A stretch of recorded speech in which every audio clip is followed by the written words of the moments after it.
yan siya. At ako, Anong pangalan? Savvy. Savvy. Savvy. Okay. That's a combination of what?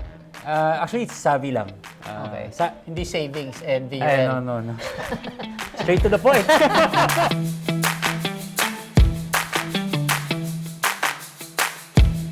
Actually, ako, medyo late ako nagkaroon ng anak. We found out that we were pregnant with our first kid 2 months after the wedding namin. We were planning sana, supposedly, to just enjoy yung first year namin as a couple, o as a married couple. Traveling, alam mo yun. Yung The honeymoon stage. Is moving to the next stage of your relationship. Honeymoon stage, tapos honeymoon baby. Then honeymoon baby. That happened to me. Mm. The difference dun sa'yo is I didn't want to have a baby because all of my savings went to the wedding. Oh, okay. So actually, yung honeymoon night namin was counting the money. Oh, yung mga pagkakataon na you realize the importance of having an emergency fund. As much as possible, we don't want na manghiram. Or, worst case scenario, gamitin yung credit card. Kasi, you have to pay the interest, diba, eventually. Mas maganda yung meron talaga emergency fund.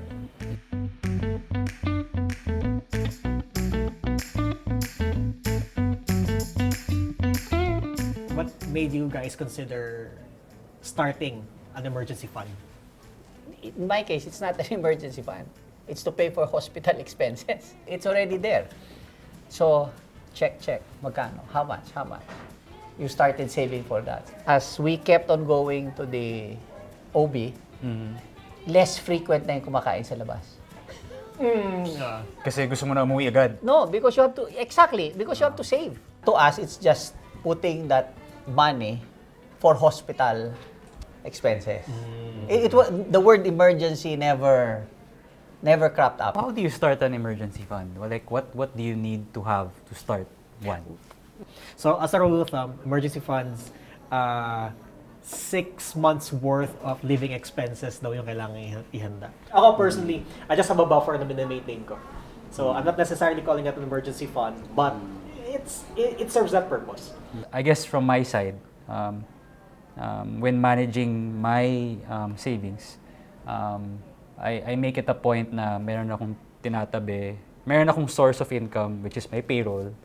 And then, from that payroll, tinatabi ko siya to a savings account na alam kong, okay, I can touch this but only for certain items.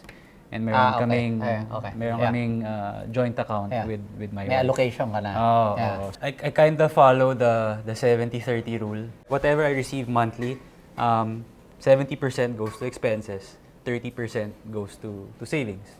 Discipline, winawire mo yung utak mo na dapat di mo magalaw tong 30% na to. Yeah. Different people, different needs, diba? Pero challenging, no? Kung kunwari, freelancer ka, na hindi necessarily para-pareho yung kinikita mo on a regular basis. To me, it's always increasing the income and then managing the expenses. If I have suddenly yung special bonuses, I buy and then tuck it away.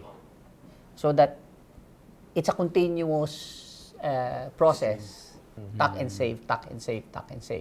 And then, for you to manage that emergency fund, utilize immediately.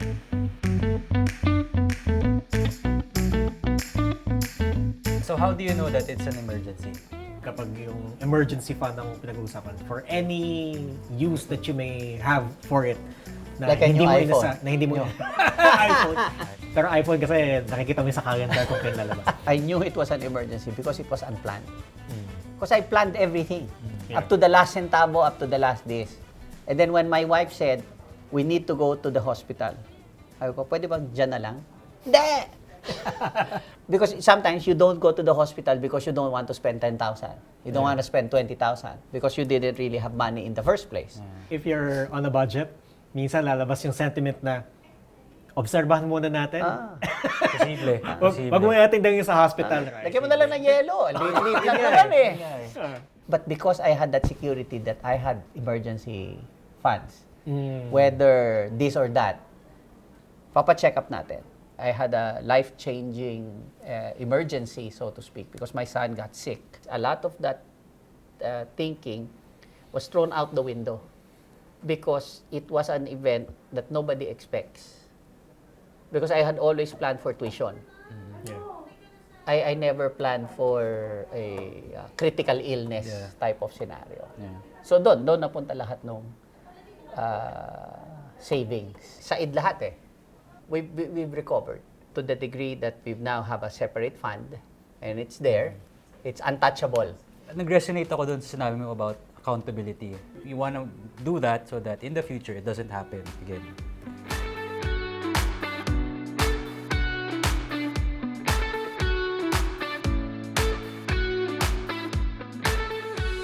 So, pag iba't ibang emergency ba? Iba't iba din yung preparation na kailangan mong tahakin. Well, yung emergency fund kasi is a general term. But of course, it can be addressed depending on what kind of emergency that you have. But it can be protected. Merong different insurance products to address yung ganong klaseng mga protections. So for example, merong life insurance, may mga kasama yan na income protection para doon sa mawawalang income sa'yo. At saka meron ding estate protector so that it can be transferred to your beneficiaries. At the same time, meron ding insurance product like yung investment-linked na insurance. So, in case nagamit mo yung emergency fund mo, yung fund na nakukuha mo doon sa mga milestones mo, doon sa investment-linked insurance, you can use that to replenish yung emergency fund mo. And in your case, kasi nabanggit mo about yung health, diba? Nagkaroon ng mga health scares and health happenings actually doon sa family history mo. It's important to have health insurance kasi basically it protects you or the insurance company helps out in terms of covering yung expenses mo. Insurance is the only product that you cannot buy when you need it. You must always buy insurance before you need it. As you go along the journey of life, and in my case, things that were supposedly hindi nangyayari sa amin yan. Doon yan nangyayari doon sa masamang taong yon. Ang bait-bait ko eh. Ang bait-bait ko, Lord, bakit mo binigay sa akin ito? But then, wala ka magagawa eh. Life gives you the challenges. It's that acceptance of idea na hindi naman natatapos yung emergencies. Emergency yan eh. You just don't know when magpe-premiere yung episode. Pero laging meron emergencies. Of course, as part of the pamilya, I may be able to teach yung kids ko about financial literacy at a young age. I think for the emergency fund, essentially it avoids the pauses in life. And at the same time, you also want them to have a life that they deserve. You don't want them to have a life that is half-baked.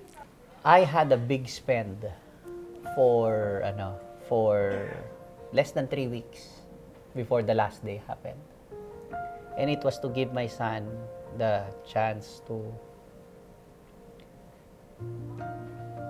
stand up and walk.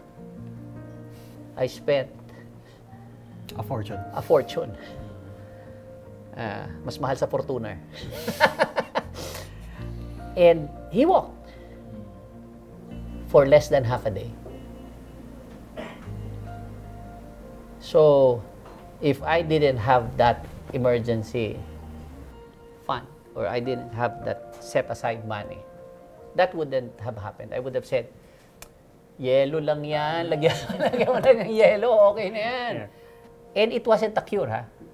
At that stage, there was no more cure. Yeah. I can just imagine right now, if I didn't have it in my pocket, Yeah. then tiisin mo na lang yan, anak. Yeah. So, hindi eh. So, it was getting ready for those. So, to me, I think the biggest lesson that I have there, and it's an emergency if you're unprepared.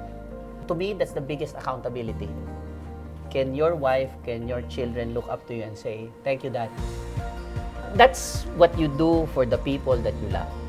It's to make that assurance that they will continue celebrating their life.